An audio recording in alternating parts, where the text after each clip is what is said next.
চাঁদাবাজের ঠিকানা পঞ্চগড়ে হবে না, পঞ্চগড়ে হবে না চাঁদাবাজের ঠিকানা। পঞ্চগড়ে আজ শনিবার জাতীয় নাগরিক পার্টির উদ্যোগে চাঁদাবাজ, সন্ত্রাসী ও মাদক ব্যবসায়ীদের বিরুদ্ধে লং মার্চের আয়োজন করা হয়েছে।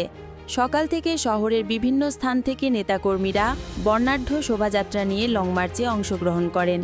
এতে অংশ নেন জাতীয় নাগরিক পার্টির মুখ্য সংগঠক উত্তর অঞ্চল জনাব মোহাম্মদ সার্জিস আলম। তিনি বলেন, সমাজ থেকে মাদক, সন্ত্রাস ও চাঁদাবাজি নির্মূলে জাতীয় নাগরিক পার্টি সবসময় জনগণের পাশে থাকবে।